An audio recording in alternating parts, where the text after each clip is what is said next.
vos rangs, grades et titres respectifs. C'est pour moi un très grand honneur de vous accueillir au sein du MTLC en cet après-midi pour cette conférence que notre association, l'Association des anciens de l'ENA à Madagascar, organise avec le soutien financier de l'ambassade de France à Madagascar à travers son service de coopération et d'action culturelle, représenté ici par monsieur l'attaché de coopération, à qui nous adressons nos vifs remerciements pour son soutien indéfectible à toutes nos activités. Et donc à tous, je vous dis bienvenue à cette conférence qui a pour thème le Grand Tana, à travers le projet Guga, quel défi de gouvernance. Cette conférence est la première d'une série que nous comptons organiser cette année autour de la décentralisation. Et donc, à chaque fois, nous allons aborder un aspect particulier de cette décentralisation à Madagascar.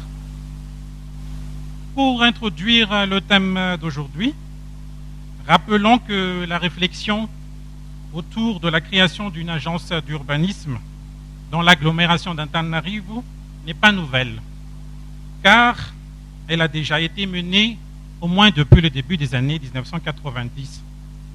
À l'époque, on avait déjà compris qu'avec l'augmentation croissante de la population d'Antana, il était nécessaire d'avoir une agence d'urbanisme pour aider les communes autour de la commune urbaine d'Antananarivo à gérer des problématiques communes comme l'assainissement, la mobilité urbaine, le foncier et bien d'autres encore.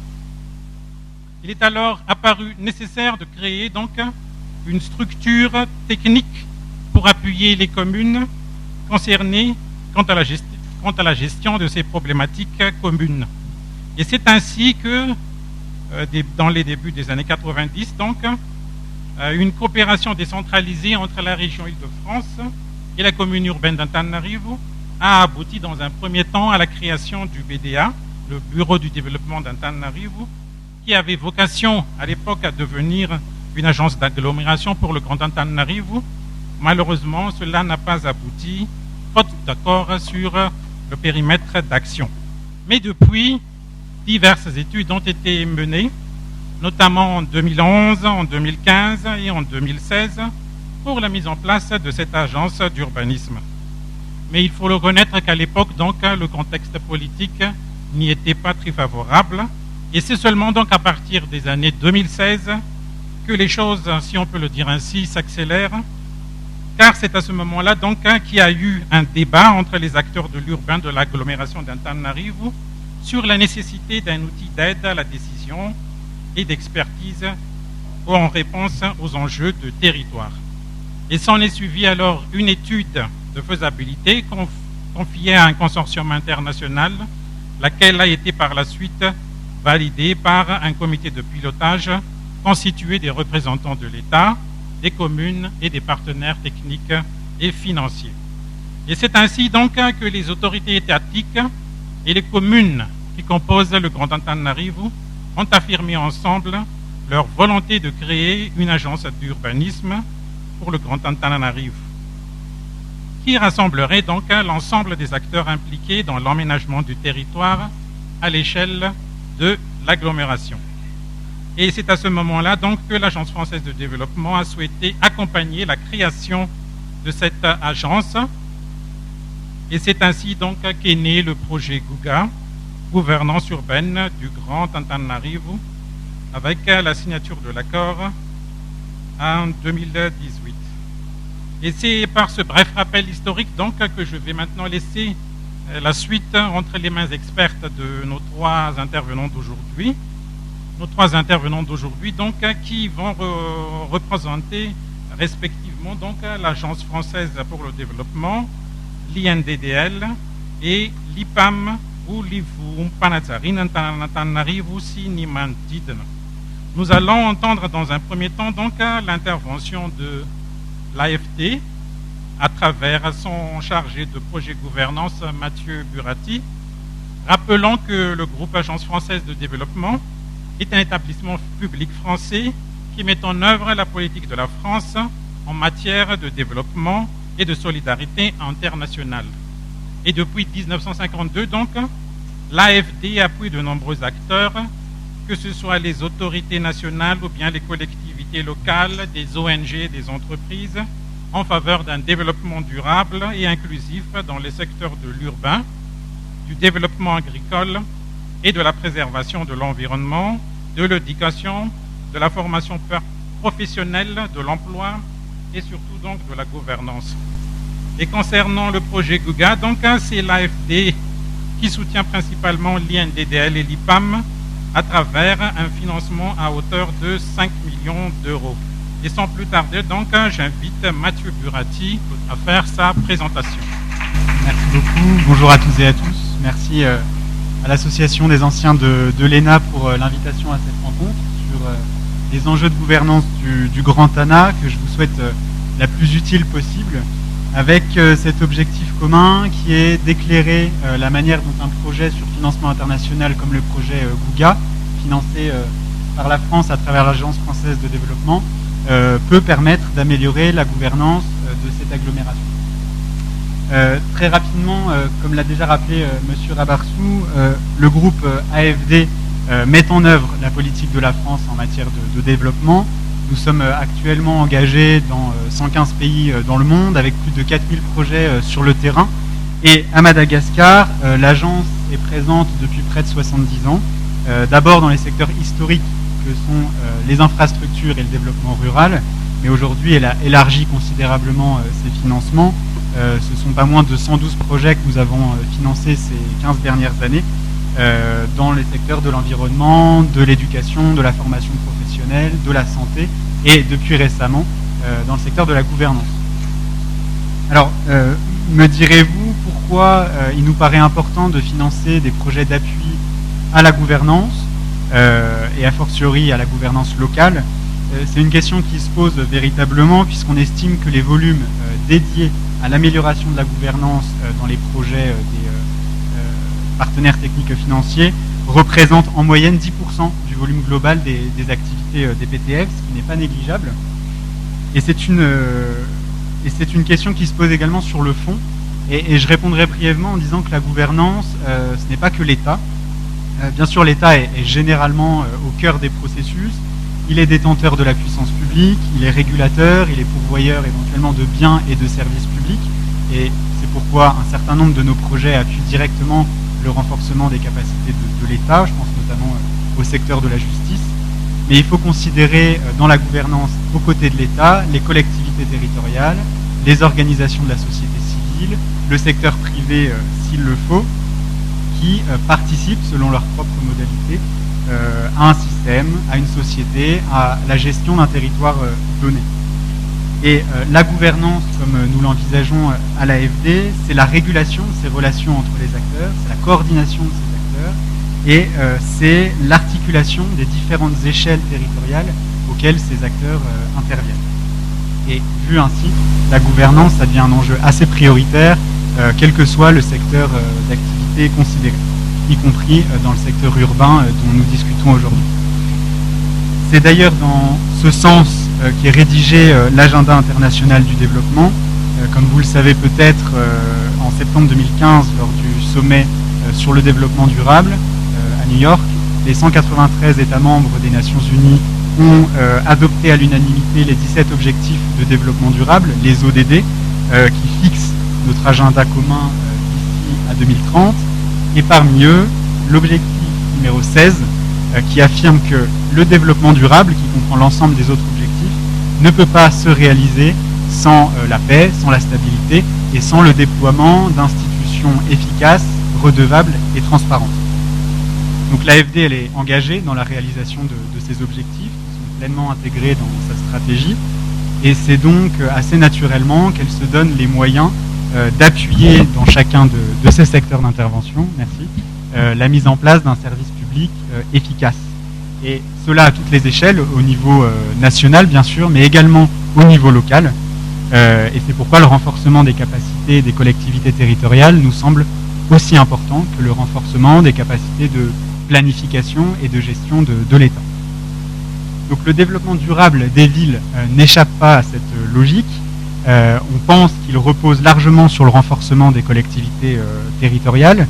Si je reprends les termes du nouveau programme pour les villes qui a été adopté par les Nations Unies en 2016, les États membres s'engagent à reconnaître le rôle de premier plan que jouent les gouvernements, ainsi que la contribution tout aussi importante des administrations infranationales et locales, la société civile comprise, ce qui rejoint notre définition de la gouvernance comme coordination de l'ensemble de ces acteurs. Donc pour accompagner cet engagement, l'AFD met à disposition de ses bénéficiaires un certain nombre d'outils de financement pour l'amélioration de la gouvernance locale et de la gouvernance urbaine. Donc comme vous pouvez le constater, les possibilités de montage de projets sont assez nombreuses. L'approche la plus commune consiste à financer l'État par un prêt, par un don, pour que celui-ci finance soit directement un programme d'investissement ou d'équipement, soit rétrocède les fonds à une collectivité locale ou à un opérateur urbain. La deuxième possibilité, c'est un appui direct à une collectivité territoriale lorsque la législation du pays d'intervention le permet, ce qui n'est pas toujours le cas.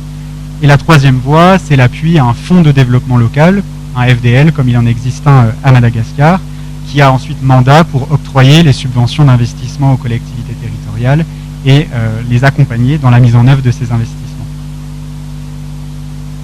Pour être complet, l'appui au renforcement de la gouvernance des collectivités locales ne se résume pas à ces trois canaux de financement. Il existe d'autres moyens complémentaires d'appuyer l'amélioration de la gouvernance locale. Je pense notamment à l'AFICOL, c'est le nom que nous donnons à l'AFD, à la coopération décentralisée, à savoir l'ensemble des actions de coopération internationale entre des collectivités territoriales. À Madagascar, je pense par exemple à la coopération entre les régions Normandie et Atinan. Et c'est à Madagascar un type de coopération qui est extrêmement développé, soutenu par l'ambassade de France et l'AFD, qui permet véritablement une montée en compétence des collectivités territoriales dans un secteur donné. Cela peut passer également par des actions de formation de l'administration centrale et locale. L'AFD propose une offre de formation via le campus AFD, anciennement le CEFEB, où certains d'entre vous sont peut-être déjà passés. Et enfin, la troisième voie, c'est le financement des très nombreuses ONG qui travaillent à Madagascar, à travers lesquelles il est possible d'améliorer la gouvernance locale des collectivités territoriales. Puisque selon le secteur d'activité, les organisations de la société civile vont travailler étroitement avec les collectivités locales, par exemple sur un projet d'amélioration des services de gestion de l'eau. Et là encore, Madagascar est parmi les premiers pays bénéficiaires de projets ONG financés par l'AFD. Comme vous pouvez le constater à la constellation non exhaustive des logos affichés à l'écran.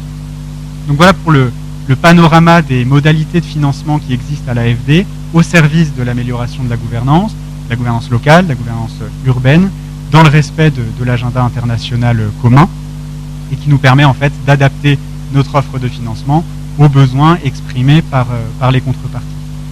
Donc le projet Gouga, il s'inscrit pleinement dans ce cadre. La demande qui a été formulée il y a plusieurs années maintenant par les autorités allait dans le sens d'une amélioration de la planification urbaine à l'échelle de l'agglomération du Grand Tana. Le montage qui a été adopté, c'est une subvention octroyée à l'État malagasy à hauteur de 5 millions d'euros, soit environ 22 milliards d'ariars, rétrocédée dans un second temps à l'INDDL et à l'IPAM pour que chacune des deux structures mette en œuvre les activités de renforcement de la gouvernance du Grand Tana, qui vous seront présentées ensuite. Alors, l'avantage d'un tel montage, c'est qu'il mobilise l'ensemble des acteurs concernés par le développement du Grand Tana.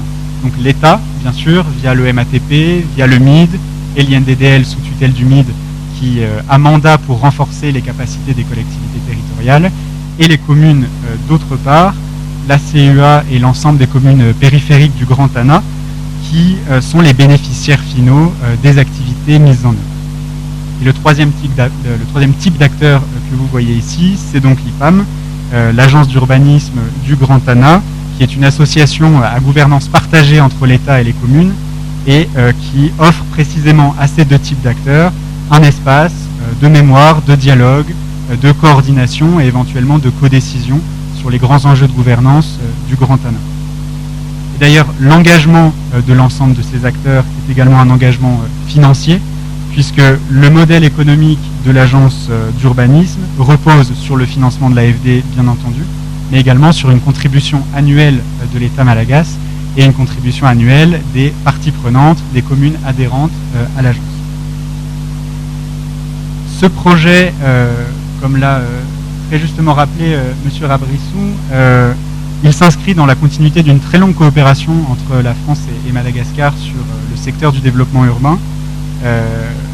Le secteur urbain, c'est un secteur d'intervention historique de l'AFD, notamment à Tana. Et dans le domaine de la gouvernance urbaine, ce sont en effet des discussions qui ont été engagées il y a fort longtemps aujourd'hui, à peu près à la fin des années 80. Les grandes étapes de la réflexion ont été rappelées précédemment, donc je n'y reviendrai pas. Et c'est en 2016 précisément que l'État et l'AFD se sont accordés pour initier l'instruction du projet Gouga et ses deux volets, l'appui à l'INDDL et la création de l'IPAM. Tout au long de la mise en place du projet, l'État et l'IPAM, une fois créés, ont pu bénéficier de l'expertise française sur le sujet. La région Île-de-France a participé aux études de préfiguration aux côtés de l'IMV il y a quelques années.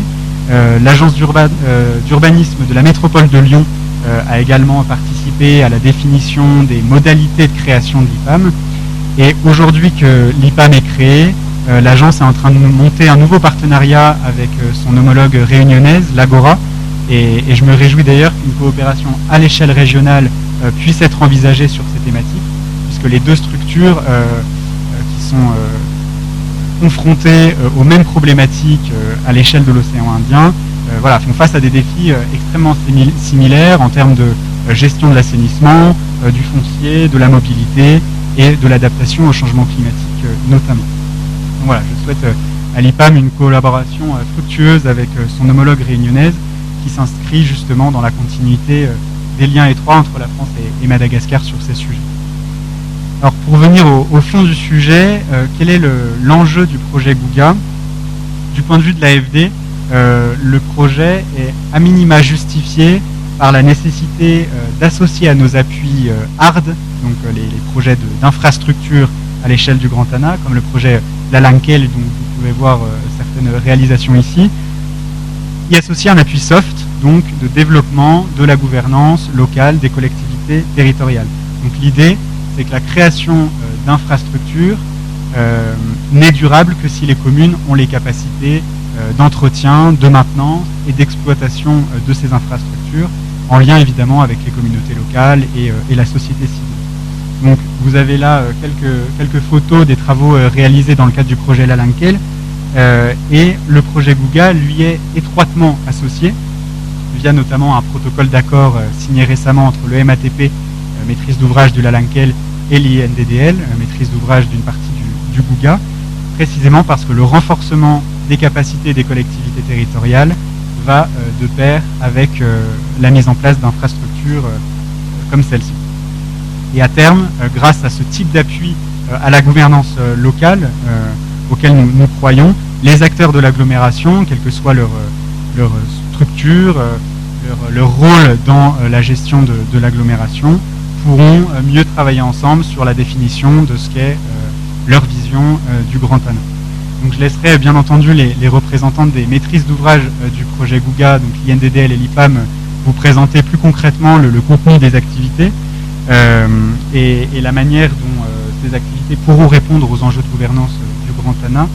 Je souhaiterais pour ma part insister simplement sur l'idée que le projet a été conçu avec les autorités pour que l'État comme les communes puissent bénéficier de ces activités.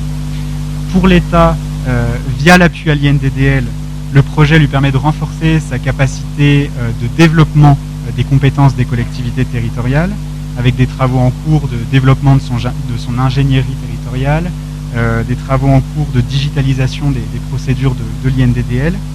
Et dans l'IPAM, j'espère que l'État trouvera un allié utile pour enregistrer, dynamiser, appuyer éventuellement le dialogue à l'échelle du Grand Tana. Pour les communes, les enjeux sont différents.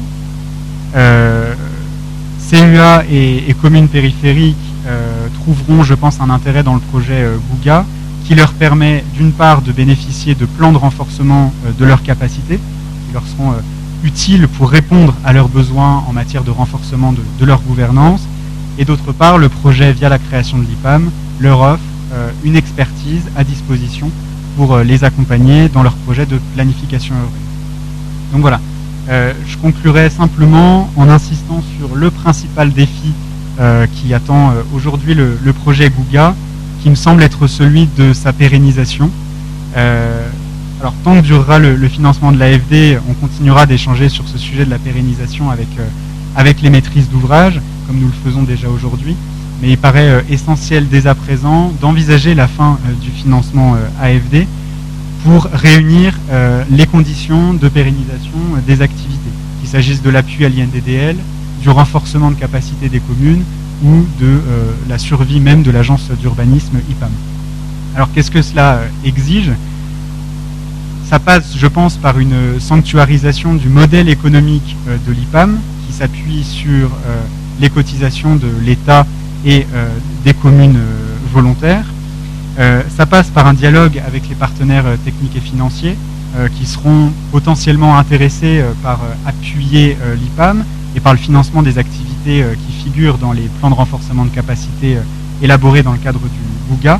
Et ça passera enfin par la volonté de l'ensemble des parties prenantes, État, collectivités locales, à s'emparer des enjeux de ce projet.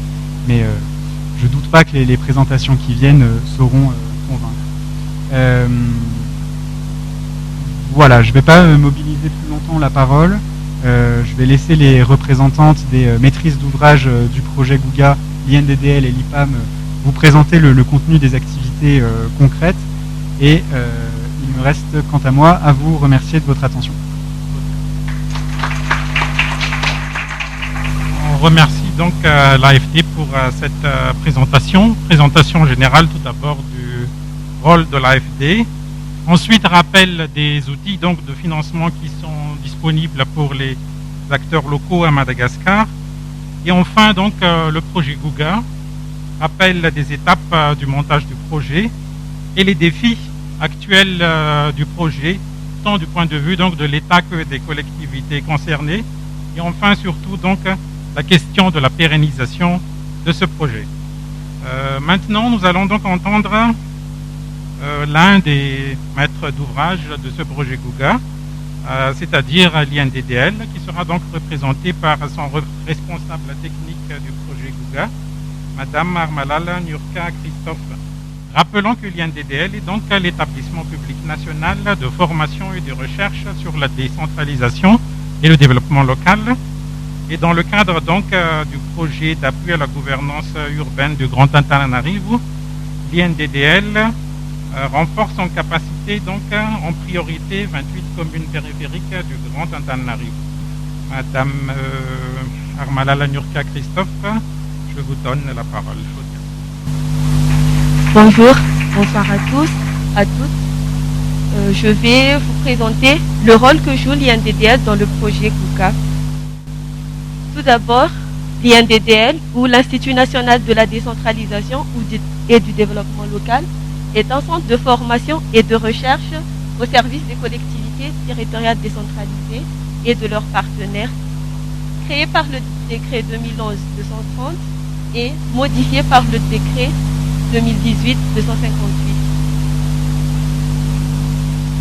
La vision de l'Institut est de rendre les collectivités territoriales décentralisées performantes et porteuses de développement, qui portent comme objectif de contribuer à l'efficacité de la décentralisation et la promotion du développement local, tout en améliorant les capacités des collectivités territoriales décentralisées dans la gestion des affaires publiques locales. L'origine du projet Gouga, dont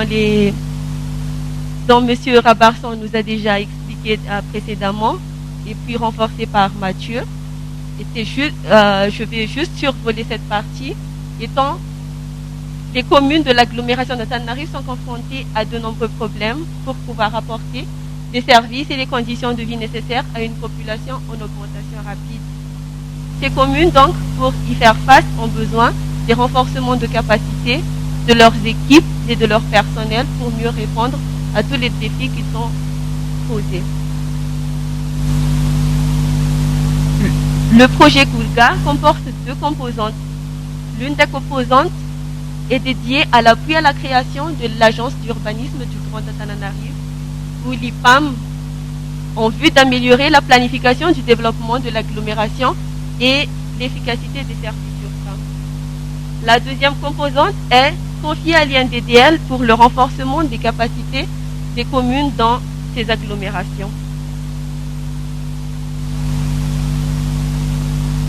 Dans la composante 2, qui est affectée au projet, à l'Institut INDDL, comporte deux volets bien distincts. Le volet 1, celui du renforcement de capacité des communes, et le volet 2 sur le renforcement de capacité du personnel de l'INDDL. Celui-ci a pour objectif de mieux accompagner les communes et améliorer et développer l'offre de formation et d'accompagnement que l'INDDL les offre. Dans le volet 2, sur le renforcement de capacité de l'INDDL, étant un institut chargé d'harmonisation et de coordination de renforcement de capacité CCTD, le mécanisme d'accréditation est un outil pour assurer la qualité et l'assurance de la prestation des formations sur l'appui et accompagnement dans l'ingénierie de formation au niveau de l'INDDL. Le mécanisme est alors résumé comme le schéma ci-après. Premièrement, le dispositif d'accréditation des formateurs. Il y a des pools de formateurs qui existent déjà à l'INDDL. Donc, ces formateurs vont être évalués par rapport à leurs compétences. Et puis, les formateurs seront accrédités, mais formés par les ministères sectoriels selon les thèmes proposés et leurs compétences en information et en ingénierie de formation. Les dispositifs d'accréditation est pour mieux mettre en place le mécanisme permettant de rendre opérationnelle l'assurance qualité des formations octroyées par l'INDDL. Celui-ci a pour objectif de viser les personnels et de mobiliser les formateurs pour bien cerner les thèmes et les thématiques proposées. Après l'expertise des thématiques des formateurs, après l'évaluation, donc les formateurs seront accrédités. Dans le cadre de l'ingénierie de formation, une séance de travail accompagnée par l'AMO a été faite au sein de l'INDDL pour renforcer leurs capacités. Parmi les 29 modules qui existent à l'INDDL jusqu'alors, on a pu réviser 13 de ces modules. Cette revue de modules a pour objectif de faire un état des lieux sur les outils de formation disponibles à l'Institut, portant sur leur qualité, tant sur le fond, le contenu et la démarche de la formation, que sur la formation, la présentation et les documents. On revient maintenant au volet 1 sur le renforcement de capacité des communes. Qu'est-ce qui constitue le plan de renforcement de capacité des communes et quelles sont les étapes? Dans le PRC, le plan de renforcement de capacité contient 3 étapes. Il y a le diagnostic de capacité qui est fait par l'équipe communale, la synthèse qui identifie les acquis, les points faibles, les possibilités d'amélioration et les propositions. Et en 3e étape, il y a le PRC qui est construit autour du plan de renforcement de capacité, autour des chantiers prioritaires dans chaque chantier, qui identifie les actions et les mesures internes proposées et existants au niveau des communes. Je vous présente ci-après un esquisse d'un PRC des communes sur les 12 premières communes qu'on a déjà effectué des plans de renforcement de capacité.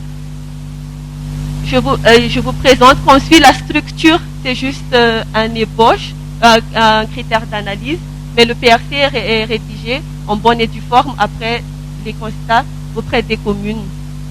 Cet exemple vient d'un service technique et de développement. Ce service est en mesure d'assurer en bonne partie de ses attributions en étroite collaboration avec le secrétaire général pour les attributions partagées et avec le service foncier. Le personnel existant dans ce service contient le deuxième adjoint, le chef de service, un agent responsable technique, un agent de terrain responsable de voirie. Leur mission est d'assurer la gestion et la délivrance des permis de construction, la gestion et suivi des activités d'assainissement, l'entretien et gestion des infrastructures de la commune, soit directement en cogestion avec les autres partenaires. L'acquis du service, le personnel maîtrise les procédures, le personnel motivé malgré les problèmes des moyens rencontrés, inventaire et recensement des infrastructures communales affectées. Dans le déficit, il y a l'existence du document de référence comme le projet de l'État, le PUDI, le PUD, le SAC, le PLOF, le PRC. Il y a aussi la compétence technique, insuffisance de l'équipe, insuffisance du fonds d'entretien pour les infrastructures communaux, malgré le budget alloué par la commune, des infrastructures en cogestion avec les autres ministères partenaires sont évaluées non fonctionnelles et manque d'entretien, coordination à améliorer avec les services techniques déconcentrés, le manque de structure du service en conformité avec la demande du ministère. Aussi, le manque de compétences du personnel, le désert insuffisante et problème de pression. En sous-service, il y a le service voirie. Comme mission, il assure la propriété et l'assainissement de toute la commune, assure la collecte et le traitement des déchets, l'entretien des canaux et des voiries. Comme acquis du sous-service, le collecte des déchets assure en régie avec une décharge à Manandjin, existence de RF2 dans les chantiers prioritaires exposés par la commune. On identifie l'amélioration et l'optimalisation de la gestion communale, maîtriser le PECOP 2006 en renforçant les procédures et exécution du budget programme, optimiser les procédures de transmission des registres étables au tribunal du première instance, rendre le service d'état civil plus performant, améliorer l'organisation du travail et de la répartition des tâches au sein du service des ressources humaines. Dans les chantiers sur le maîtrise d'ouvrage et le service urbain, améliorer le processus sur le foncier pour une meilleure retombée sur les impôts, réviser et améliorer les recettes à partir des équipements marchands, étalage pour un recouvrement de 95%. Progresser dans l'hygiène, l'assainissement et la gestion de la voirie dans la commune. Améliorer la qualité à l'accès de l'eau potable au niveau des AUE existantes et étendre les zones de désert en AEP. Progresser dans l'organisation, l'amélioration des recettes de la commune. En quelque sorte, c'est l'exemple d'un PRC qu'on a recueilli auprès d'une commune. Donc, les 28 communes bénéficiaires du projet Gouga doivent en sortir un qui est leur propre à leur commune en identifiant leurs besoins, leurs faiblesses, leurs acquis, afin qu'ils puissent donner des meilleurs services à leur population. Donc, ils identifient eux-mêmes leurs besoins à travers le PRC et établir une piste d'amélioration par rapport aux déficits dans chaque service existant dans la commune. Donc, par rapport aux descentes et au PRC qu'on a eu jusque-là, on a eu des premières conclusions par rapport aux enseignements qu'on a donnés auprès des communes. Donc, on a pu constater que la démarche catalyse une réflexion provenant de la commune. Les communes investissent de plus en plus dans les diagnostics, puis dans la construction du PRC. Les communes améliorent leurs déficits dans les conduites de la diagnostic, même étant encore dans le processus du PRC. Le PRC comme moteur de changement des pratiques tant sur un domaine de compétences que sur l'organisation du travail et l'accomplissement de leur mission. Les premiers constats sur les diagnostics. Dans le socle de gestion, tout ce qui concerne les finances et les ressources humaines, on a pu tirer quelques conclusions sur la répartition et l'attribution des rôles, des tâches ne sont pas suffisamment claires et rationnelles au niveau des communes. La polyvalence du personnel existe presque dans toutes les communes qu'on a pu faire des descentes qui entraînent parfois des déficits par rapport aux services. Ils n'arrivent plus à bien distinguer ou bien à se professionnaliser par rapport aux autres fonctions. Et puis, au niveau des PTF, il en existe tellement des PTF au niveau des communes qu'il y a des incohérences sur l'activité qui, même les communes eux-mêmes se perdent dans leur mode d'intervention. En ce qui concerne les services techniques, la plupart des services techniques existants dans les communes sont peu structurés et opèrent avec un fort déficit en ressources humaines. Souvent, ces services sont placés sous la responsabilité d'un adjoint. Ils sont dépourvus d'un chef de service et de techniciens, donc qui rendent un peu moins fonctionnel le service. Une meilleure structuration des services techniques est identifiée comme un chantier prioritaire dans toutes les communes. Puis, la mise à disposition des outils et des matériels dans l'accomplissement de leurs fonctions au niveau du service. Dans les services d'état civil reste le service prioritaire pour toutes les communes. Souvent, l'activité principale vis-à-vis de la population, générant aussi des ressources pour le fonctionnement de la commune. L'implication des communes dans les secteurs éducation, santé et protection sociale est très variable et plus souvent minime. Par rapport à tous ces diagnostics des premiers enseignements retirés, on a pu dégager quelques priorités. L'amélioration de la coordination et de collaboration avec les partenaires de la commune, les SCD et les autres intervenants. Amélioration de la gestion financière et comptable avec des priorités qui peuvent être différentes au sein de cette thématique. Installation de la comptabilité matière et d'une meilleure gestion du patrimoine de la commune. Augmentation de la mobilisation des ressources fiscales et financières. Je vais vous présenter brièvement l'état d'avancement du projet. Parmi les 28 communes, 12 de ces communes, leurs PRC sont en cours de finalisation. Les 10 autres sont en phase de diagnostic. Les 6 restants sont en phase d'introduction du projet au niveau de leur commune. Donc, je vous ai mis enfin les listes des communes qui sont bénéficiaires du projet GUKA. Là, il y a la commune d'Ivat, Anteruka, Mbouichmanzak, Ambouijachim, Talatamat, Ambatulam Tsmafut, Ambouizanak, Soaven, Soland, Itos, Fenoariv, Akarobat, Ankadmang, Anduranfut, Ampitataf, Ampanef, Ambouijapet, Bafatukan, Alakamis Fenoariv, Akadkelilaf, Mananjin, Tabutnamen, Anusia Varach, Ambouimangakel, Ambouimangarouv, Ambouimanamboul, Alassour et Fiumbunan. Ainsi donc s'achève mon intervention. Merci pour votre aimable attention. Nous remercions donc Madame Christophe qui nous a détaillé la composante 2 du projet GUGA qui vise donc le renforcement de l'ingénierie urbaine en priorisant donc les communes du Grand Tana. Rappelons que l'INDDL a donc une vocation nationale. Son rôle est donc d'appuyer les communes de Madagascar, mais dans le projet GUGA, donc il y a 28 communes qui ont été sélectionnées pour bénéficier donc d'un renforcement de capacité pour faire face donc à leur rôle.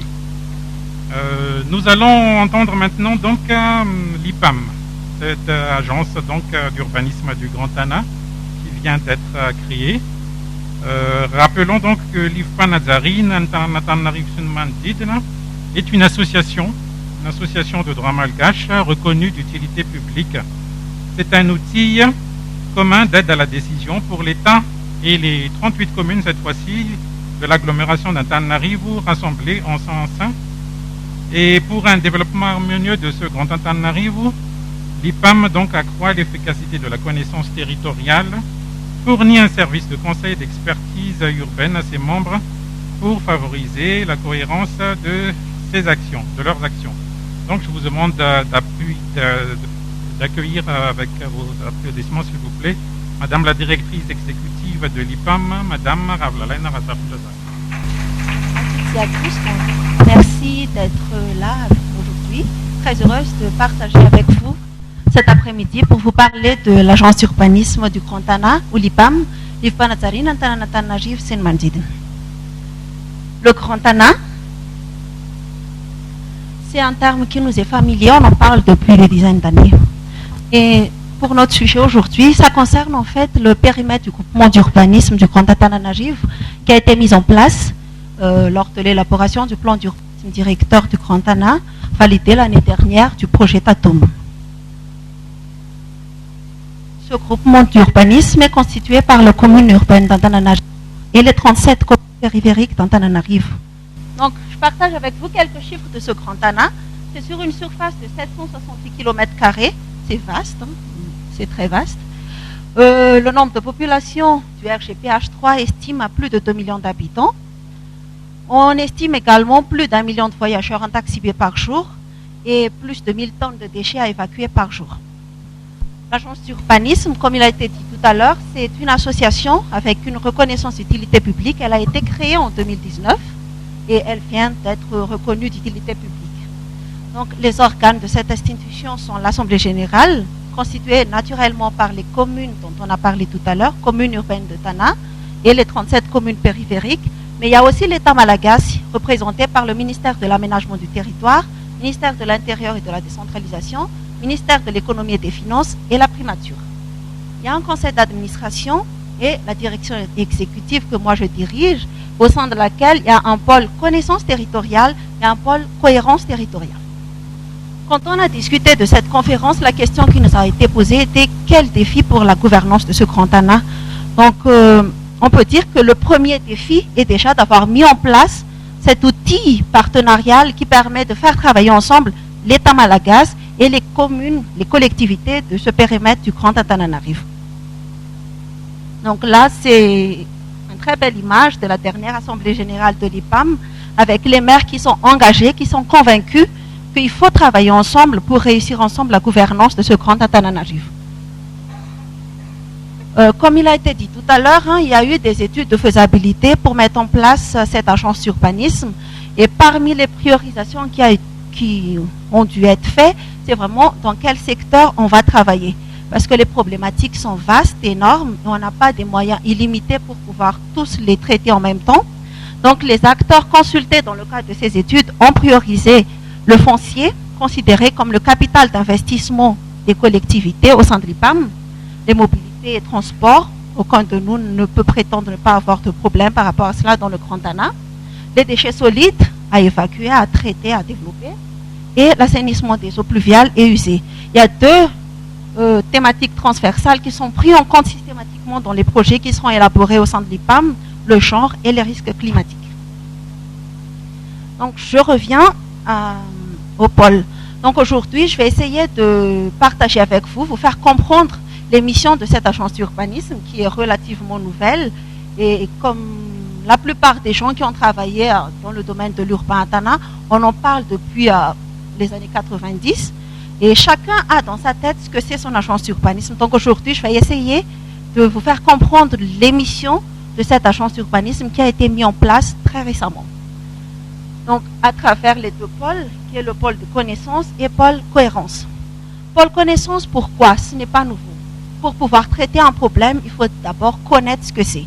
Ce qui se passe, c'est qu'il y a beaucoup de connaissances à Tana, dans les études, dans les projets, mais pour les retrouver par la suite, c'est un parcours du combattant.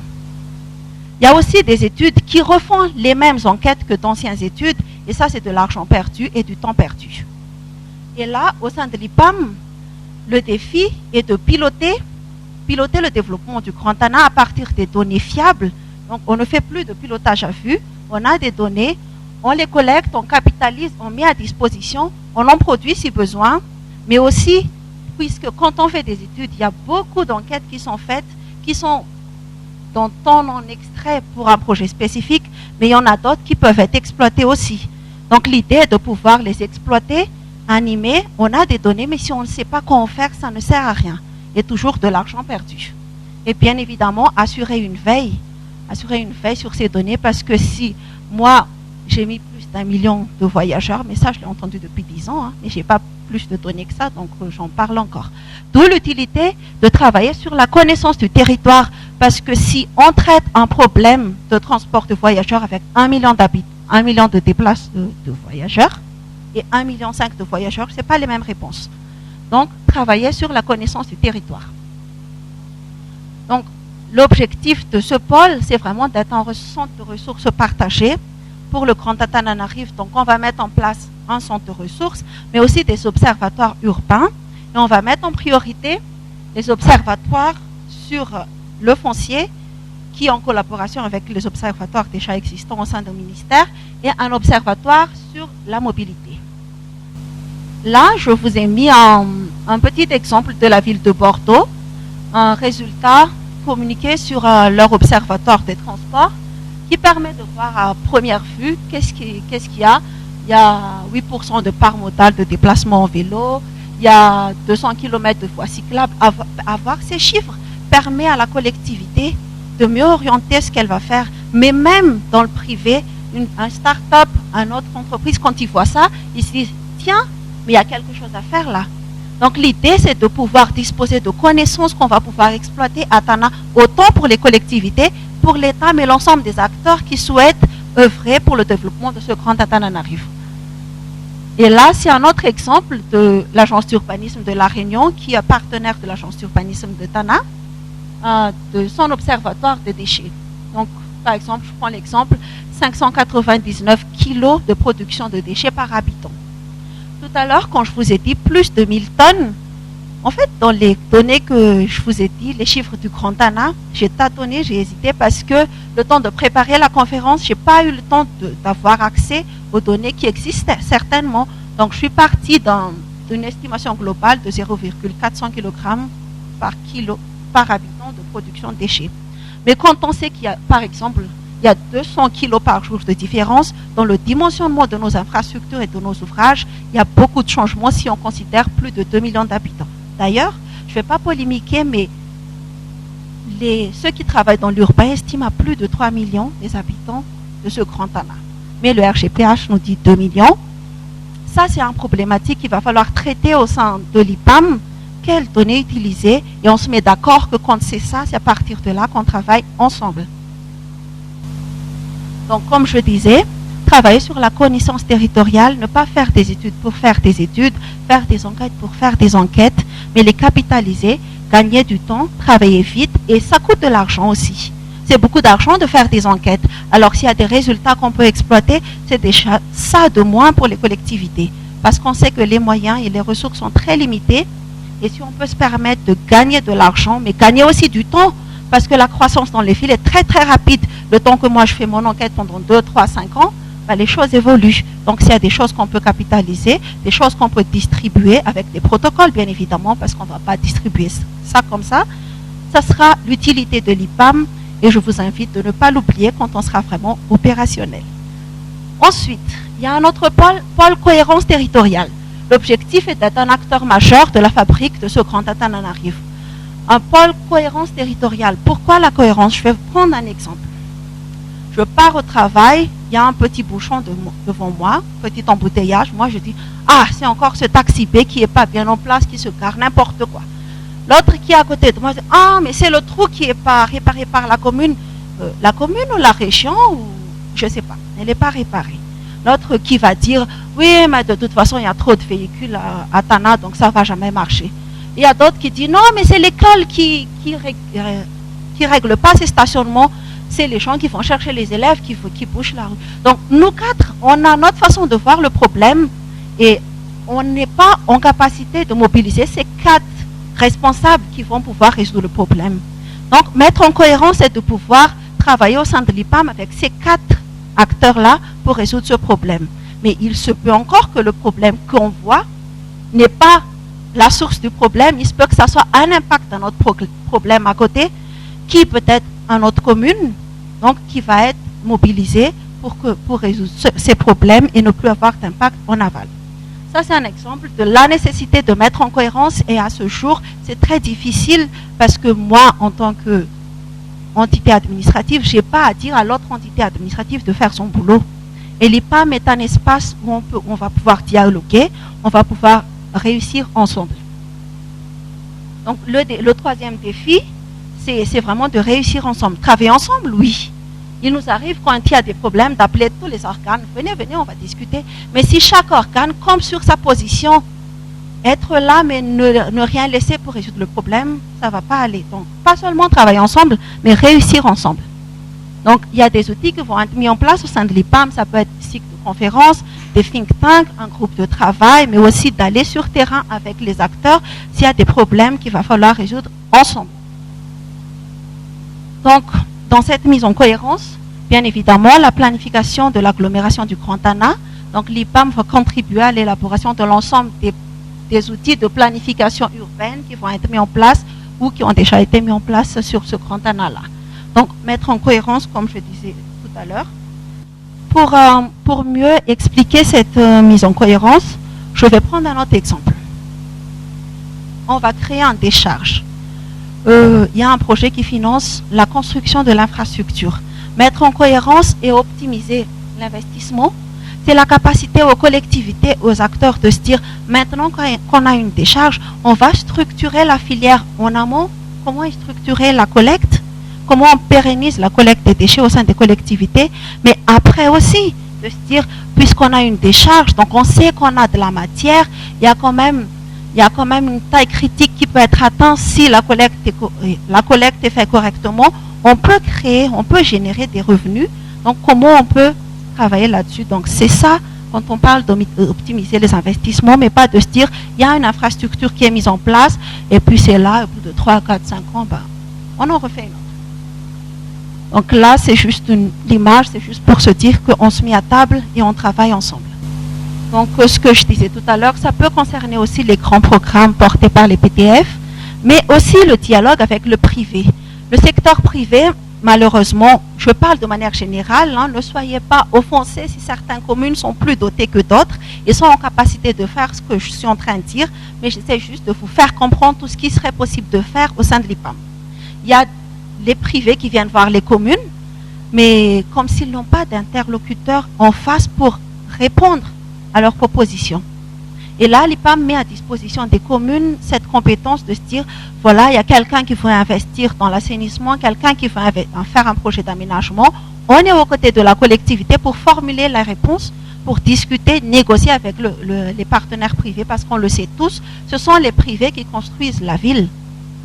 Il n'y a pas assez de ressources publiques pour tout faire, donc il va falloir manœuvrer avec les privés et on met à disposition des collectivités cette expertise.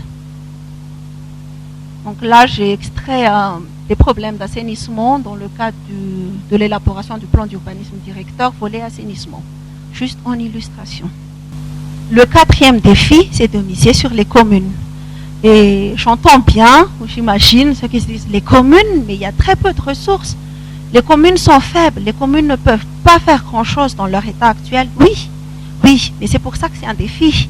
C'est un défi parce que on mise sur la capacité d'action de ces communes-là. Tout à l'heure, l'INDTL nous a parlé de leurs actions pour renforcer la capacité des collectivités au sein de ce Grand Tana. Et c'est là où les deux composants du projet se croisent pour renforcer ces communes.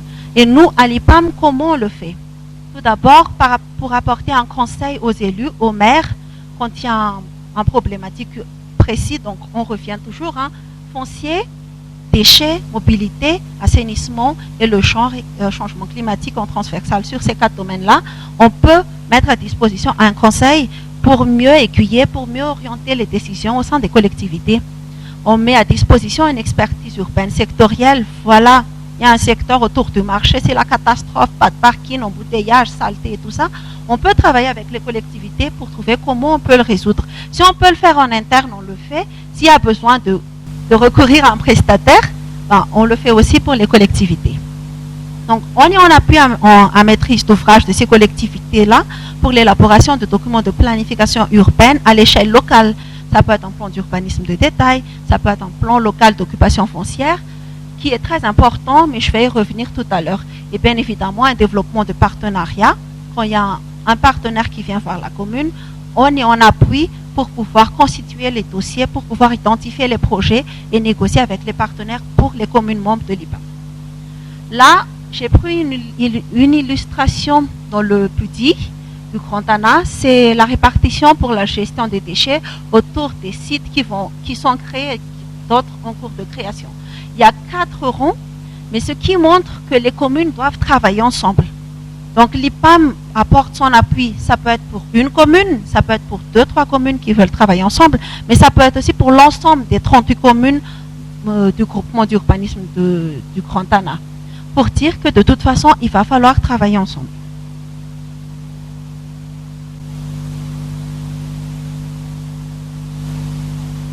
Donc je reviens, miser sur les communes. Comment? Je disais tout au début que là où on va travailler, c'est sur le foncier. Et le foncier est le capital d'investissement des communes le plus important. Si on suit bien les lois sur la décentralisation, les capacités de recouvrement des collectivités sur l'impôt foncier des terrains, l'impôt foncier sur les propriétés bâties, peuvent permettre de faire grandes choses. Donc, il y a les PLOF, les plans locaux d'occupation foncière qui sont déjà disponibles. On va travailler avec les communes pour les exploiter, pour élaborer une stratégie de fiscalité foncière de comment faire pour mieux collecter cet impôt. Il y a d'autres communes qui n'en ont pas, et c'est là où entre en jeu toute la partie connaissance au sein de l'Observatoire du foncier pour voir, voilà la situation du foncier dans cette commune, comment manœuvrer pour que la stratégie de fiscalité foncière puisse être performante. Et ce n'est pas impossible parce que d'autres communes à Madagascar l'ont réussi. Si je peux me permettre de citer la commune de Majunga, la commune d'Ambatpoeni, la commune d'Antala, qui ont multiplié par 2, 3, 4, 5 leur recouvrement en impôt foncier, comme quoi c'est possible. Mais il faut accompagner les communes. Et d'ailleurs, une fois que les communes auront multiplié par XXX leurs recettes, ils vont pouvoir par la suite réinvestir un peu sur le territoire. Donc ça, c'est vraiment un outil pour implémenter la décentralisation au niveau local, de permettre l'autonomisation de ces collectivités-là. Je ne dis pas que c'est demain, je ne peux pas vous dire quand ça sera, mais c'est l'objectif qu'on souhaiterait atteindre, que les collectivités soient plus fortes, plus en capacité d'agir et soient accompagnées dans les domaines techniques où ils n'ont pas les compétences en interne. Et là, on conseille pour appuyer ou orienter les décisions des maires si nécessaire. Donc, effectivement, je tiens à préciser que la commune, l'IPAM, l'agence d'urbanisme du Grand Tana, ne prend pas, il n'y a pas de, comment dire ça, il n'y a pas de transfert de compétences. Les compétences de l'État restent leurs compétences, les compétences des collectivités restent leurs compétences. Nous, on est là, on appuie à maîtrise d'ouvrage, on conseille à mettre à disposition l'expertise pour qu'ils puissent mieux faire leur mission. Donc tout à l'heure, l'AFD a parlé de la pérennisation. Effectivement, c'est vraiment un grand défi. Et le défi, c'est de se dire que ces communes vont améliorer leurs recettes sur la fiscalité foncière pour leur permettre de reverser une partie de ces recettes-là à l'IPAM pour qu'elles puissent continuer à fonctionner après le retrait des financements extérieurs. C'est un très grand défi, mais je pense que la bonne volonté des acteurs et beaucoup de travail peut permettre d'y aller. Parce que, comme je disais tout à l'heure, des exemples ont réussi à multiplier ces recettes-là, mais il faut que la volonté politique y soit là. Il faut aussi qu'on ait envie de le faire, que les acteurs soutiennent les actions. Donc, pour terminer, l'agence d'urbanisme du Grand Tana a pour objet, dans ses statuts, l'aménagement et le développement de ce Grand Tana, mais elle ne peut pas travailler seule. Donc, si les acteurs, les collectivités, l'État ne mettent pas la main à la pâte, dans 5 ans, on va revenir ici et vous allez rigoler de l'agence urbanisme. Mais ça n'arrivera pas parce que je fais confiance. Si on a réussi à mettre en place cette agence, c'est que la volonté est là. Il reste du travail et je vous invite à ne pas hésiter à venir quand il y aura des sollicitations de l'IPAM parce que le Grand ANA a besoin de nous tous. Le Grand ANA a besoin d'avancer. Merci pour votre attention, mesdames et messieurs. Nous remercions donc Madame la directrice exécutive pour cette présentation très détaillée donc des rôles et attributions de l'IPAM à travers donc ces deux pôles connaissance territoriale et cohérence territoriale. Elle a rappelé donc le rôle de l'IPAM de venir en appui des communes du Grand ANA, d'apporter son expertise pour les choix stratégiques que vont prendre les communes. Et elle nous a dit, à contrario, donc, que l'IPAM, et c'est d'ailleurs le cas aussi pour l'INDDL, n'ont pas vocation donc à supplanter ou à se substituer à ces communes pour l'exercice de leurs compétences normales telles que définies par les textes. Donc, nous allons passer à la séance d'échange avec le public. Nous avons 2 micros avec nos 2 hôtesses qui vont se balader dans la salle. Merci pour les interventions, l'AFD, l'INDDL et l'IPAM. J'ai 2 petites questions plutôt de curiosité. La première, pourquoi seulement 28 communes bénéficient de renforcement de capacité de l'INDDL alors que l'IPAM tente de mobiliser 38 acteurs, 38 communes? Donc ça, c'est la première. La deuxième, qu'est-ce qui se passe lorsque le maire et son équipe va changer? Est-ce que l'INDDL va refaire les formations pour la nouvelle équipe ou est-ce que vous dispensez des formations pour une équipe technique qui va rester même si le maire change? Donc ce sont des questions très opérationnelles, je veux dire. Merci. Merci à vous. Oui, ici devant, monsieur.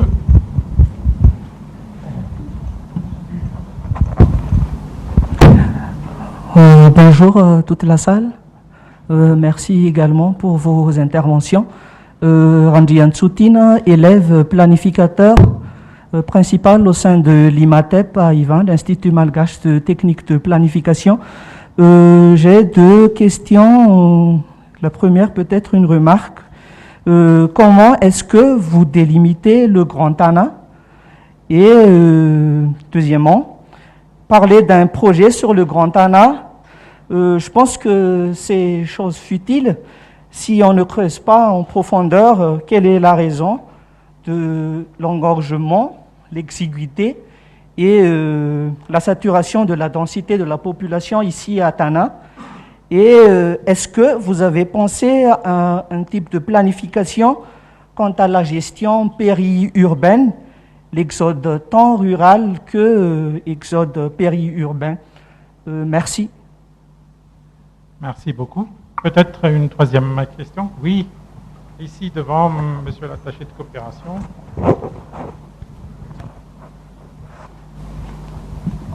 Oui, bon, merci, effectivement, vous m'entendez? Donc, c'était par rapport à l'évolution, éventuellement à terme, de la gouvernance, parce qu'on peut imaginer à terme qu'on aura besoin peut-être d'aller plus loin encore dans l'intégration. Donc, est-ce que la mise en place de ce projet peut préfigurer à terme la mise en place d'une structure institutionnelle ayant des compétences et des ressources propres, de type, par exemple, établissement public de coopération intercommunale? Voilà.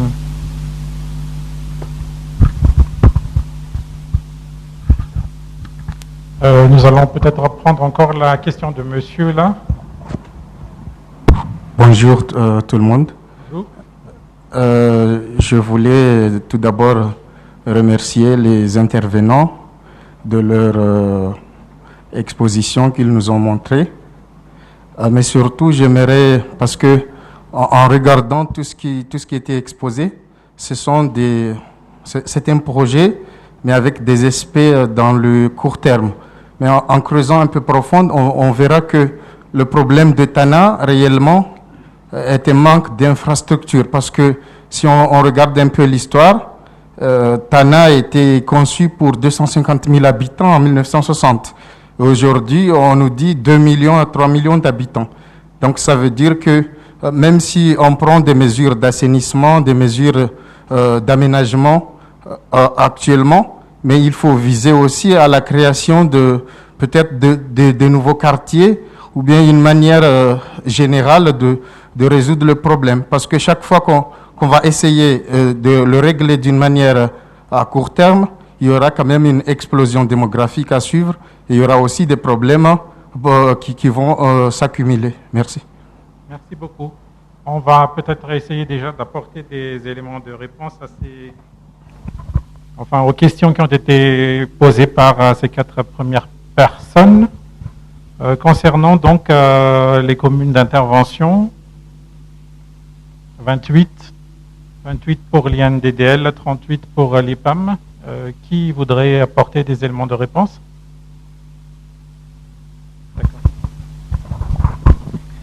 En effet, c'est une bonne question. 28 d'un côté, 38 de l'autre. Pour être plus précis, le projet, la composante INDDL du projet Gouga bénéficie à 29 communes, puisque la CEA fait partie des bénéficiaires et aura un plan de renforcement de capacité de ses services techniques, ce qui n'est pas peu dire. 28 communes du côté de l'INDDL, tout simplement par souci de cohérence des interventions de l'AFD. Tout est parti de la volonté avec le MATP de calquer un peu la zone d'intervention du projet Gouga sur la zone d'intervention du projet Lalankeli, avec l'idée justement d'avoir cette double approche, infrastructure et gouvernance locale, pour que les communes qui bénéficient d'infrastructures dans le cadre du projet Lalankel et d'autres projets sur financement extérieur voient également leurs compétences renforcées dans la gestion de ces infrastructures. Donc voilà, à la base, 28 communes, ça peut paraître un peu aléatoire, mais ça s'inscrit dans la continuité des choix qui ont été faits par le MATP en lien avec l'AFD. Sur la question de l'éventuelle alternance et au niveau des mairies et le plan de renforcement de capacité, est-ce que c'est axé c'est axé prioritairement à l'équipe technique? Est-ce que ça concerne aussi les maires? Qu'en est-il s'il y a alternance à la tête d'une mairie? Concernant l'alternance, le PRC ne concerne pas seulement le service technique, mais le PRC concerne tout l'ensemble du service existant auprès de la commune. Et pour la pérennisation de la formation, pour en ce qui concerne le personnel, le renforcement de capacité et comme on peut dire, le garant de la pérennisation du personnel au sein de la commune, parce qu'il a été plusieurs fois constaté que après le renouvellement des mandats du maire, le personnel ont dû être renvoyés pour pouvoir remplacer par d'autres, mais par souci de réinitialiser à tout moment au chaque mandat la formation. Donc, on suggère au maire de maintenir les personnels qui ont eu les formations auprès de la commune pour pouvoir continuer les services et les formations dont ils ont reçu pendant les formations octroyées par même l'NDDL ou par les autres PTF. Oui, effectivement, cette question sur le changement de l'équipe municipale est très, très pertinente. C'est toujours un risque pour les projets. Particulièrement pour les PAM, on a passé le changement d'équipe parce qu'il y a eu l'élection en 2019. D'autant plus que c'est une association, donc c'est une adhésion volontaire. Le travail qui a été fait, en fait, c'est de remobiliser les nouveaux élus pour adhérer au projet. C'est un travail à faire. De l'autre côté, il faut séparer politique et administration. Effectivement, les élus changent, mais le défi, ce qu'on essaie de faire, c'est de mettre en place des outils de développement. Et ils sont managés, effectivement, pilotés par les élus, mais il y a une administration et des services techniques qui sont en place. Donc une fois qu'on aura amélioré la fiscalité foncière, on n'imagine pas un nouvel élu qui va dire arrêtez-moi tout ça parce que j'ai beaucoup d'argent. Donc effectivement, c'est un travail qu'il faut faire systématiquement, c'est un risque, mais on peut le surpasser. Et c'est l'intérêt d'avoir aussi une association, parce que là, l'association a une durée indéterminée. Et l'IPAM, parce qu'elle a mis en place le pôle connaissance, elle est le mémoire de l'agglomération, elle a aussi le mémoire des projets, des acteurs. Donc c'est plus facile même pour les nouveaux élus de s'intégrer au sein de tout ce qui se passe parce qu'il y a une permanence au sein de l'IPAM qui peut leur assurer ça. Donc je pense que c'est quelque chose qu'on peut gérer dans le cadre du projet IPAM. Merci. Merci. Je pense qu'on peut regrouper les questions et observations émanant de monsieur de l'IMATEP et la dernière intervention concernant la planification périurbaine autour du Grand Tana, comment délimiter le Grand Tana, et auquel je rajouterai donc l'absence d'infrastructures à Tana qui aurait donc été conçue pour 250 000 habitants dans les années 60. La question des nouveaux quartiers, est-ce que ce que l'on fait maintenant, c'est un peu des solutions court-termistes ou est-ce qu'on envisage le long terme? Est-ce que quelqu'un a des éléments de réponse sur ces deux interrogations? Délimiter le Grand Tana. Pendant mon exposé tout à l'heure, je n'ai pas arrêté de dire ensemble acteurs, ensemble acteurs, ensemble acteurs. Ce n'est pas l'IPAM qui va délimiter le Grand Tana. Pour la mise en place du projet, on s'est basé sur le groupement d'urbanisme qui a été mis en place dans le cadre de l'élaboration du plan d'urbanisme directeur. Donc, on a hérité de ça. Je n'étais pas dans le groupe de travail qui a délimité les périmètres de ce plan d'urbanisme directeur, donc je ne vais pas pouvoir vous répondre. Mais la cohérence est qu'il y a un plan, un document de planification qui est mis en place et on mobilise les collectivités au sein de ce périmètre d'intervention-là. Vous avez parlé du fait que parler de Grand Tana, si on ne creuse pas la raison des embouteillages, ne sert à rien. Ben justement, le Grand Tana va essayer de creuser pourquoi il y a tel et tel problème, mais justement, le Grand Tana permet de travailler ensemble parce que l'embouteillage, le transport, ce sont des services en réseau. Je ne peux pas le résoudre dans ma commune. Donc, comme c'est un flux, il faut que ce soit toutes les communes par lesquelles passe le réseau à problème qu'on traite ensemble. Donc, c'est une raison d'autant plus pertinente pour qu'on travaille dans le Grand Tana, sur tout ce qui est service en réseau. Le problème de Tana, c'est le manque d'infrastructures. Donc, tant que ça, ce n'est pas résolu, c'est un peu compliqué. Vous avez raison, on manque d'infrastructures. Mais pourquoi on manque d'infrastructures? Pourquoi on n'en a pas fait? Qui doit les faire? Qui doit les financer? Et le défi de la gouvernance est de se dire, oui, effectivement, il manque l'infrastructure. Des fois, quand on peut financer, c'est le foncier qui pose problème. Dès qu'on pose un engin, ce terrain m'appartient, vous ne pouvez rien faire là.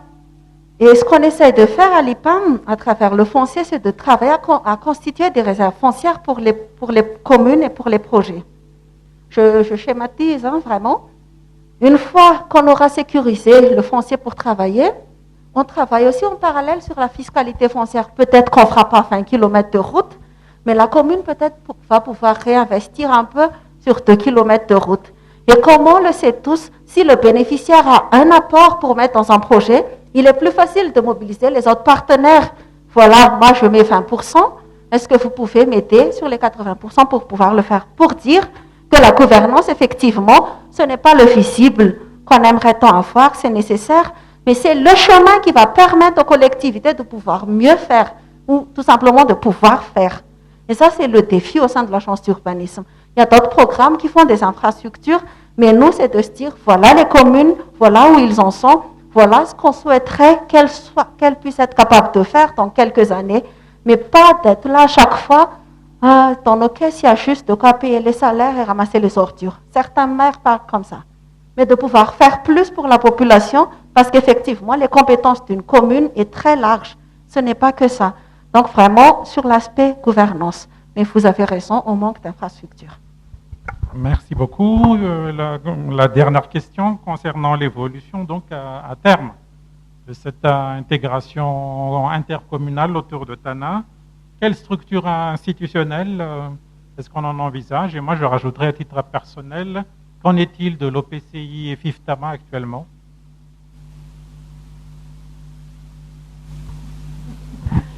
Je ne suis pas compétente pour répondre, mais je me rends juste compte que je n'ai pas répondu à une question tout à l'heure. Création de nouveaux quartiers, d'autres solutions. Il y avait un outil que j'avais présenté, un cycle de conférences, où au sein de ce cycle de conférences, on va définir ensemble la vision du Grand Tana. Ce n'est pas l'IPAM qui décide, ce sont les acteurs. On peut se dire, on vide une partie des équipements, on va ailleurs. C'est au sein de cet outil que ça va se discuter.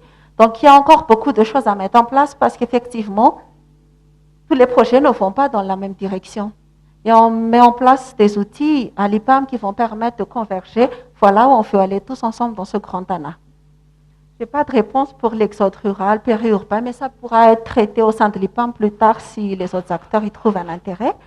Et pour l'OPCI, je crois que les textes réglementaires sont là. Autant que je sache, il y a eu 3 OPCI, le FIFTAMA, le GIDS, ICOUP. Je n'ai pas la compétence pour dire comment ça s'est passé, mais comme je disais tout à l'heure, la décision au sein de l'IPAM, c'est la décision des parties prenantes. Donc, s'ils souhaiteraient évoluer vers d'autres formes plus tard, on verra. Mais au jour d'aujourd'hui, je n'ai pas la réponse. Merci. Oui, 2 réactions sur les questions qui ont été traitées dernièrement. Tout d'abord, sur l'enjeu de la migration au sein du Grand Tana, on a une étude qui est en cours, qui est sous maîtrise d'ouvrage de la CUA avec l'appui de l'OIM. Donc c'est évidemment une étude qui sera intéressante pour tout le monde et dont on suit les résultats avec intérêt. Et je pense que l'IPAM aura tout intérêt aussi à suivre ces résultats. Et sur la question de l'EPCI, je pense que en effet, une agence d'urbanisme et un EPCI ne visent pas forcément les mêmes choses. L'intercommunalité à l'échelle du Grand Tana, elle doit en effet être renforcée. Je ne suis pas sûr que ce qu'on vise, par contre, c'est une transformation à terme de l'IPAM, qui est une agence d'urbanisme, en EPCI, tout simplement parce que la force de l'IPAM, c'est justement de faire travailler ensemble sur ces sujets l'État et les communes, et non pas seulement les communes entre elles. Et c'est tout l'intérêt d'une agence d'urbanisme. Et dans d'autres pays, on voit que les EPCI et les agences d'urbanisme coexistent et ne se remplacent pas l'une l'autre. Voilà. Merci beaucoup. On va prendre une autre série de questions d'observation. Oui, monsieur ici devant, costume bleu. Enfin, veste bleu. Merci.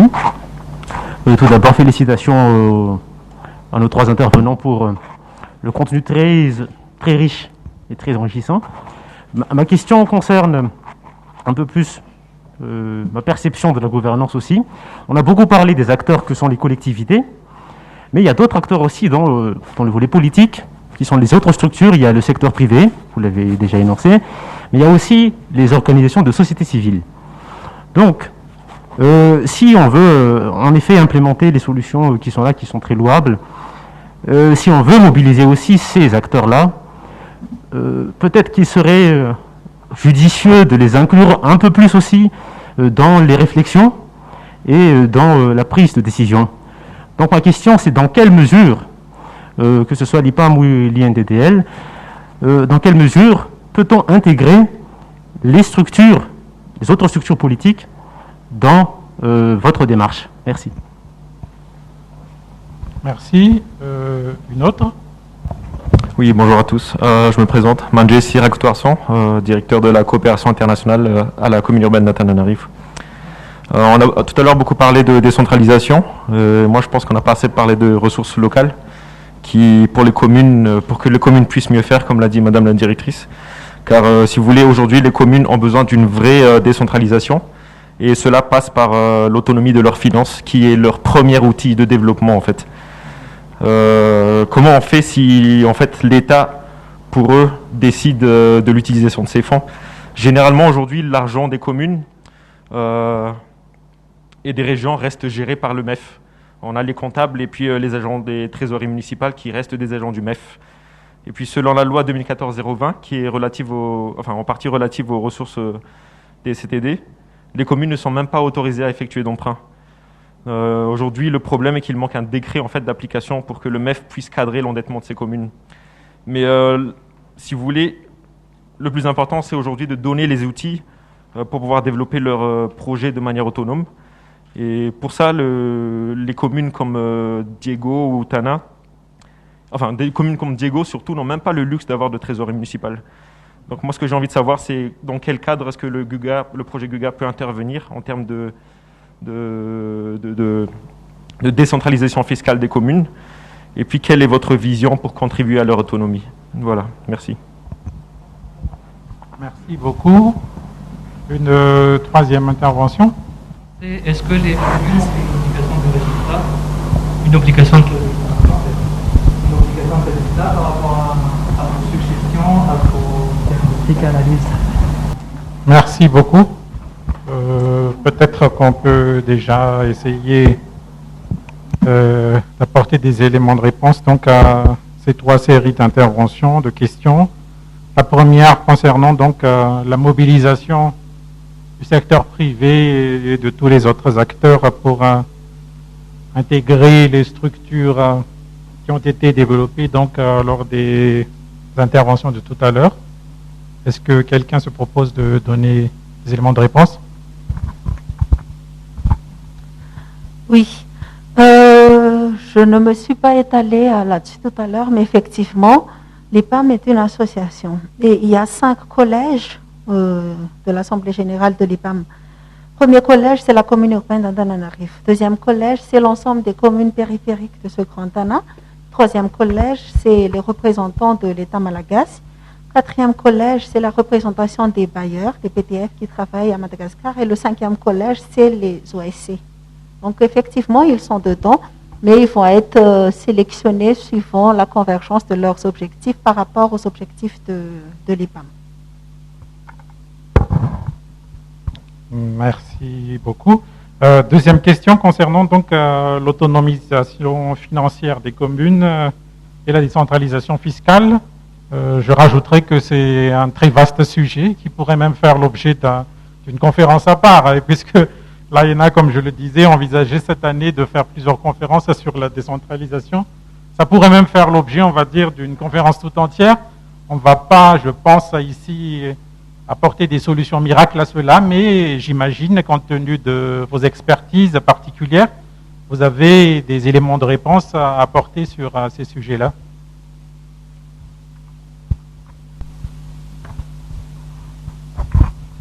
Je commencerai en disant que le projet Guga, c'est vrai qu'il a été conçu bien avant la volonté du ministère de l'Intérieur et de la décentralisation de revoir sa nouvelle politique de décentralisation.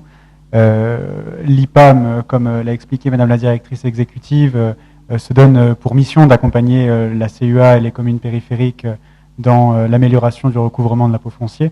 Donc c'est évidemment une des missions principales de l'agence d'urbanisme. Dans la mesure du possible, l'IPAM s'inscrira dans la nouvelle politique de décentralisation que le ministère de l'Intérieur et de la décentralisation annonce pour 2021. Du côté AFD, on suit évidemment de très près ces avancées via notre participation à la plateforme dirigée par le ministère de l'Intérieur. Donc le Guga, évidemment, suivra la nouvelle politique du gouvernement. Merci beaucoup. Concernant la dernière question posée par Monsieur l'architecte, concernant la disponibilité des études donc, qui sont faites sur le Grand Tana, j'imagine que l'IPAM a des éléments de réponse sur ce sujet. Merci. Oui, c'est l'idée. C'est l'idée de mettre en place un pôle connaissance territoriale pour que les données urbaines sur le Grand Tana soient accessibles. Que je ne dise pas de bêtises, suivant le niveau de confidentialité des documents, il y aura des protocoles, mais pour tout ce qui est documents de planification et tout ça, ce sont des documents publics. Et l'IPAM ambitionne de pouvoir les mettre à disposition des acteurs de manière la plus simple possible en fait. Donc c'est vraiment l'objet de la mise en place du pôle connaissance territoriale. Merci beaucoup. On va prendre, je pense, une dernière série de questions. Oui, monsieur, ici devant, au premier rang. Bonjour à tous. Yazara Zomerson, directeur de la coordination des projets de la commune urbaine d'Antananarivo. Une question, plutôt une proposition pour l'IPAM. Nous travaillons déjà en étroite collaboration. Si je ne me trompe pas, on a déjà vu l'organigramme de l'IPAM, mais j'aimerais quand même faire une requête, si possible. Ça a été mentionné par la représentante de l'INDDL. Effectivement, les communes, y compris la commune urbaine d'Antananarivo, manquent cruellement de ressources humaines compétentes, de techniciens. Nous-mêmes ici, avec mon collègue, nous sommes confrontés presque quotidiennement à ce problème parce que nous devons monter des projets avec les partenaires techniques et financiers et on se heurte souvent des barrières quand on doit fournir des études techniques, fournir des statistiques, des éléments qui sont assez spécifiques et qui échappent à notre domaine de compétences. Alors ma question c'est, est-ce que c'est possible justement au niveau de l'IPAM de monter une sorte d'équipe technique qui pourrait être utilisée par les communes qui sont membres du QCA? Parce que ni la CEA, ni je pense les autres communes ne sont dans les ressources financières de financer les techniciens comme notre ami architecte ici par exemple. Je ne penserai pas qu'il acceptera jamais de travailler pour nous, ni pareil pour d'autres techniciens très spécialisés. Merci. Merci beaucoup. Donc, des éléments de réponse à ces observations émanant de la commune urbaine d'Antananarivo pour clôturer. Oui, effectivement, c'est dans la mission de l'IPAM. On ne va pas payer des experts pour travailler dans les communes, mais par exemple, il y a un appel à projet et on a besoin de monter le dossier ensemble. Et c'est là que l'équipe de l'IPAM travaille avec vous pour faire le montage. Si on est capable de le faire en interne, si on n'est pas capable non plus, parce que c'est vraiment très, très, très pointu sur des sujets. Bon, théoriquement, on devrait avoir les spécialistes sur les 4 domaines dont j'ai parlé tout à l'heure, foncier, transport, déchets, assainissement. Si le plan de charge ne permet pas de le faire, on va pouvoir recruter des prestataires qui vont monter le projet avec nous. Donc, quand j'ai parlé de partenariat tout à l'heure, travailler avec le secteur privé, c'est vraiment cet appui-là, de pouvoir le faire ensemble. Parce qu'effectivement, dans l'ensemble des communes, c'est un peu difficile de trouver les personnes capables de faire ce type de travail. Donc, effectivement, c'est dans les missions de l'IPAM. Il reste après, pendant notre assemblée générale, de prioriser, d'identifier quel projet pour telle commune, quel projet pour 2 ou 3 communes. Qu'est-ce qu'on peut faire? Parce que, comme je disais, c'est le plan de charge qui va définir si on va pouvoir monter 2, 3, 4, 10, 20 dossiers. Mais c'est dans les missions de l'IPAM. Pour terminer, pour répondre à la question sur l'implication des secteurs privés dans le processus du PRC, bien entendu, on invite avec les communes, leurs partenaires, à apporter des regards extérieurs par rapport au PRC pour pouvoir contribuer à l'amélioration du renforcement de leur plan de capacité. Merci. Merci beaucoup. Donc voilà qui clôt notre conférence d'aujourd'hui. Il me reste à remercier donc nos intervenants pour nous avoir apporté aujourd'hui un éclairage très technique, très complet sur cet aspect donc du projet GUGA. Je tiens donc au nom de l'Association des anciens de l'ENA à vous réitérer nos remerciements pour avoir accordé votre temps pour préparer cette intervention et pour être venu donc aujourd'hui au MDLC faire ces interventions et échanger avec le public. Comme je le disais tout à l'heure, donc l'AENA envisage d'organiser au moins une autre conférence sur la décentralisation et qui devrait se tenir aussi ici au même endroit, mais ça reste donc à planifier compte tenu de l'évolution de la situation dans le pays. Nos intervenants, si j'ai bien compris, et notamment Madame la directrice exécutive avait manifesté sa volonté de expliquer davantage s'il y a lieu certains aspects de ce qui a été évoqué tout à l'heure. Donc, si vous vouliez discuter avec eux en aparté, je pense que à l'issue de cette conférence, ils sont tout à fait disponibles pour cela. Je remercie donc également, je réitère mes remerciements à l'endroit de l'ambassade de France qui nous a appuyés pour l'organisation de cette conférence. Merci également au MDLC qui est notre hôte d'aujourd'hui. Merci à toute l'équipe technique, notamment nos vidéastes, photographes, ainsi que le groupe d'artistes qui a animé donc à cette conférence. Et merci au public qui est venu nombreux. Merci à tous et donc voilà.